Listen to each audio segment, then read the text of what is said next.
Alright everyone, so in this lesson I'm going to be talking about how to scale lookalike audiences by grouping. And I'm going to be showing you two different strategies that you can use and then taking you inside the FlexPosture ad account to show you real examples.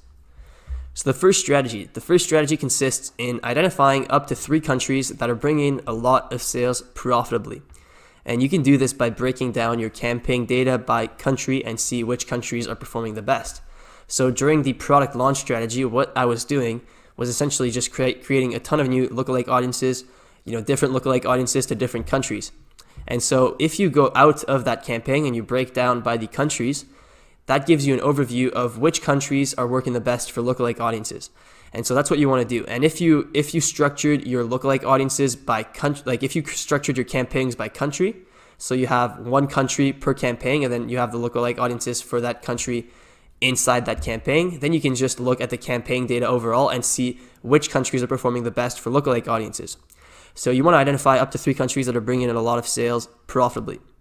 Now, once you do that, you want to create new lookalike audiences for those countries together.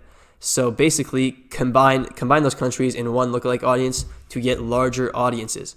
And once you do that, you can start with higher budgets and that helps you scale more. Now, the reason why this works well is that Facebook doesn't, respond that well to scaling smaller-ish audiences. So, if you can scale lookalike audiences for the US, because the US has a very large population, right? Even if you have a 1% lookalike audience for the US, that's like 2 million people.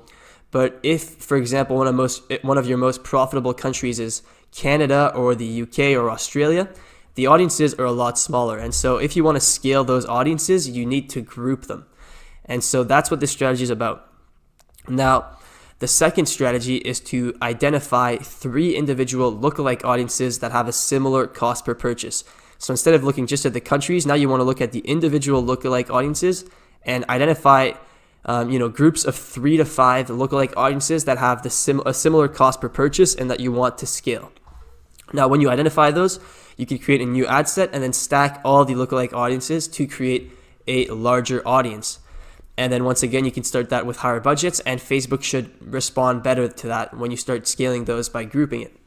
Now, the reason why they need to have a similar cost per purchase is that if you have different audiences that don't have a similar cost per purchase within your audience, so let's say you try to group an audience that has like a $5 cost per purchase with an audience that has a $10 cost per purchase, Facebook will not be able to optimize its bid strategy properly, right? Because for half of the audience, it only needs to bid $5, and for the other half, it needs to bid $10. And so you want to group those that have a similar cost per purchase so that Facebook can really optimize its bidding strategy, and that way you'll be able to scale that ad set very well. And so let me show you some examples now. So this is the FlexPosture ad account, and this date range right here is the first 10 days that I was showing you during the launch video. So now, what I did here is I sorted by the amount spent. So this right here was the lookalike audience campaign that I was scaling horizontally. So what I did is I'm just gonna break it down by country. So break down and then country, and then now I can see which countries are performing the best. So it's clear that the countries that we were spending the most on was the United States, UK, and Canada. But clearly, the United Kingdom and Canada provided a much better return on ad spend.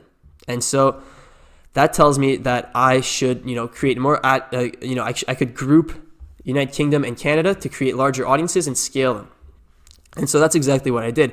So now if I go a bit further in data to show you what I did next, so let's say from the 21st to the 31st, and let's clear this breakdown and go inside the campaign, and then let's see what brought in the most sales during that period.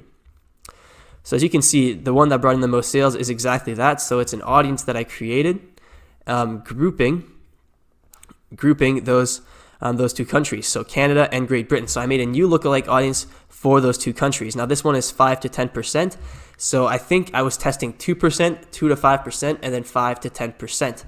And since this, the FlexPosture store was a very general product, these large audiences did work quite well. So this audience right here, like I said, I just grouped Canada and the UK, and then I put a budget of $240. Now, I did also have a manual bidding cap. However, this is not necessary, but it doesn't hurt either. So the way that manual bidding works is that it's it's the same strategy as if you don't have manual bidding. So it's the same lowest cost strategy. But the idea of manual bidding is to prevent from overspending too quick. And so the only time you really need manual bidding is if you have an extremely large budget, right? Like if you have a budget of $500 or $1,000 or $2,000 a day, and you don't want Facebook to just blow through it inefficiently, that's when you should use manual bidding.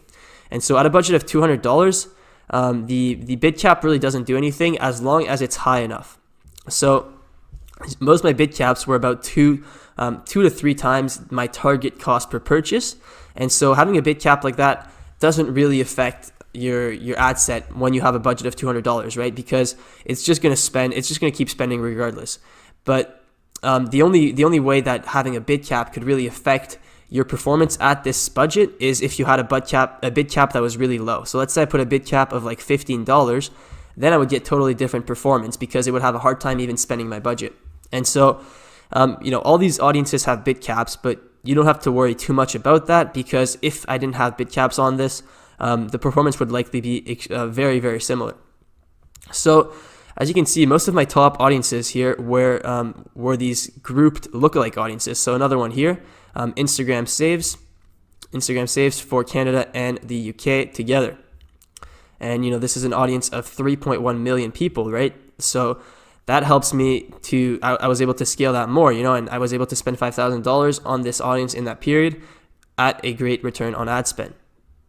Now, if you look at this one, I did narrow this one by age range. So this one was narrowed down by 25 to 44 years old. And so I probably determined that was the age range that was performing the best for this lookalike audience.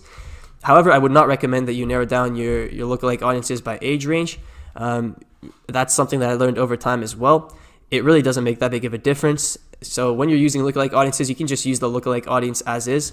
Narrowing down your lookalike audiences by an age range doesn't make that much of a difference, because lookalike audiences already uses like age range. It's part of determining its targeting, right? And so it just doesn't make that big of a difference. Like as you can see, this one isn't narrowed down, this one isn't narrowed down, and it did just as well, and it's the exact same strategy. So this one is Instagram saves 2%, and once again I grouped Canada and Great Britain to get a larger audience, and then I started that at a higher budget. And so that was the general strategy. Now another one here, viewed brace, so like a view content lookalike, UK, Canada. And yeah, so that was basically the overall strategy, the strategy number one that I was talking about. Now to show you the strategy number two, here is an example of that. So what I did with this ad set here is I found these three audiences here that I was testing, at lower budgets, so probably around $50 a day, during the launch phase. I noticed that these ad sets were all converting well, so they had a low cost per purchase, and they all had a similar cost per purchase. So what I did is I grouped them all into one ad set, and then I increased the budget. And so I put a budget of $200, and I put a bid cap of 2 to 3 times the target cost per purchase, and that's what I did. And so this gave me a larger audience of 1 million people, which isn't that large, but it's large enough that I can scale it a little bit more. Because if I just have a lookalike audience for like a 1% lookalike audience for Canada, that would be like 200,000 people or something, and so it would be really hard to scale that audience. And so when you group them like this, you can scale it a bit more. And so that one did well.